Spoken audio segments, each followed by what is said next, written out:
Annissa Coy here with Firehouse Education and this week's Ask Annissa video column. And today our question is coming in via email from Amber with First Call Disaster Services. So thank you, Amber, for the email. It is an awesome email, so I'm going to read it to you. It's pretty involved. Hi, Annissa. First, I would like to thank you for all of the great education you provide. I have enjoyed watching your videos for the past few years. You're welcome, Amber. Glad you like them. I have been in this business for about 7 years now and feel pretty confident when making decisions on what to clean and the best way to do so. However, an area I continuously go back and forth on is cleaning products, chemicals, and liquids, hygiene, perfumes, etc. Do you have a standard rule when it comes to cleaning these types of items, or do you make a judgment call each time based on the level of soot present and whether the homeowner wants to write them off or have them cleaned? When does it not make sense to clean certain items? And should I have a rule in place that is a standard to avoid confusion on this? The thing I love the most about this business is there is always more to learn, and I am constantly presented with new challenges in addition to the very rewarding work that we do. I appreciate your feedback and I hope to hear from you soon. Thank you. Kind regards, Amber. Wow, Amber, I feel the same way that you do. I love this industry so much because of the constant change, right, that goes on. And every job is really so uniquely different that we can truly say no two jobs are the same. Now, that being said, you have some really great questions about, kind of coming up with some parameters. And I want to talk to you about that. So, for instance, first off, there's several things here that I want to address. The first thing is I want to talk about chemicals, liquids, the hygienes, perfumes, that sort of thing. When it comes to hygiene items and cleaning, I don't really care what the level of soot is. Here's what I do with my standard that I put as a rule in my company, whether I'm on the job or one of my employees is doing it. If it is something that touches your skin and it is exposed, I don't care how light the fire is, if there is soot present in a room and there's a open bottle of shampoo in the bathroom, or there's cotton, Q-tips in the cabinet drawer or on the counter, toothpaste, toothbrushes sitting on the counter, they all go. I don't even offer to clean them because I don't want the liability, okay? The other thing is, and I want to just bring this up because you didn't mention it, but I want to talk about it. That's medications, things that are inside of a medicine cabinet. Again, I go with the hygiene rule. If it touches your skin, if it goes on you or you ingest it, then I'm not gonna offer to clean it. I'm not even gonna make it a possibility. If the homeowner wants it cleaned, they can handle that themselves or talk to their adjuster about having someone else do it. I'm just not going to do it because I don't want the liability. And when it comes to things like that you ingest, medicines wise, we do not handle any prescription medications. If there's any medications in the home that are prescribed, we put them in a Ziploc bag, return them to the homeowner, and recommend that they take them into their medical professional or pharmacist and find out if they're even okay. I just don't want that kind of liability, and I would never want to handle things like narcotics or pain meds, things like that, because there's a lot of liability in that, okay? The other thing is I want to talk about, so that's kind of the hygiene thing, right? I don't care the level of soot. If it is exposed, it's gone. I don't clean it at all.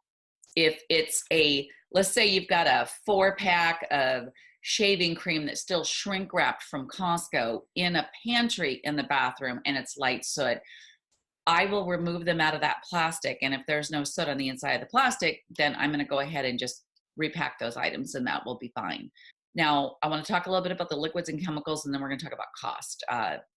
Is it economically smart to clean these items? So when it comes to cleaning liquids and chemicals, that is strictly based upon the level of soot for me. If it is a light fire and it's a quick wipe down of these items, then I will go ahead and wipe them down and do that, make that call. If an item is, just got a little bit in the bottom of the container, then I will ask the homeowner, is it okay if I throw this away? Not logging it destroyed for the insurance company to replace it, because it's pretty much empty, should have been in the garbage anyway. I will ask if I can just throw that away. But if it's a medium to heavy soot fire situation where I'm gonna have to spend some time scrubbing on a plastic jug of Windex, that's not worth it. Okay, then I just automatically put all of those items to a destroyed list or non-salvage. The other thing is in all of this instance, when we're talking about the chemicals, the liquids, the hygiene stuff, we definitely want to feel out our homeowner and where is their level of tolerance. How do they feel about these things? The same with the adjuster. I've had some adjusters come in and just go, oh, you know what? Just all cleaning supplies, buy them all new. Just get rid of them. All bathroom items, just we'll do all new. All hygiene items, just don't even bother. That sort of thing. So there's definitely a little bit involved with the homeowner. There's definitely a little bit involved with the adjuster, but as a general rule, that's how I deal with the cleaning liquids and chemicals, and then the hygiene items. And again, I don't spend a lot of time on these things because we bill time and materials. So if you're billing by the box, it really doesn't matter. You don't want to spend a lot of time because obviously these are not highly expensive items. They're not items that have a bunch of sentimental value. So you're going to want to, know that it is what we call a quick clean or a quick wipe down. Okay. If it's not, understand you may need to go ahead and put it on the log destroyed non-salvage list because it's not economical to wipe these items down. Okay.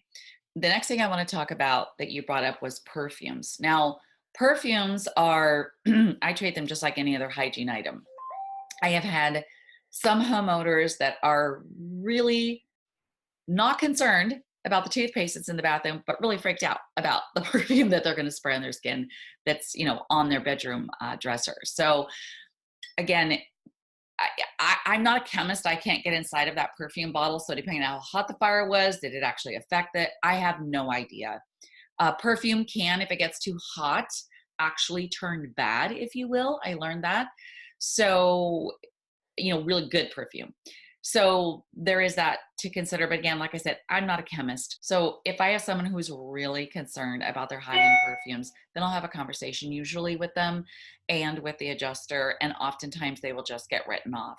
But what you have to really think about, and this is where education of your team and your crew, so you don't always, Amber, have to be out there and be the one making these judgment calls, is teaching them to understand and to recognize what they're working with, okay? So as a general rule, you could make a general rule regarding the personal hygiene items and the liquids and cleaning chemicals like we talked about.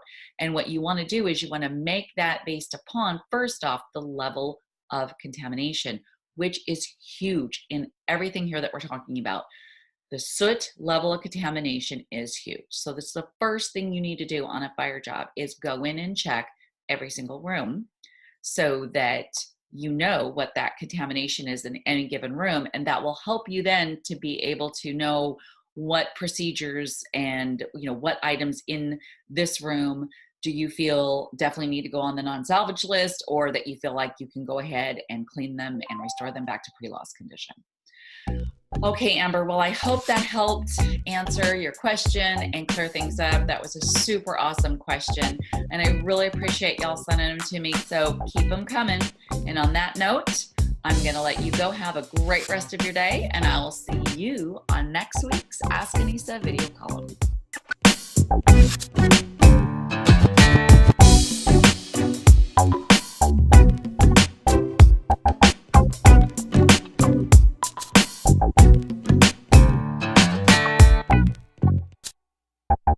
Thank you.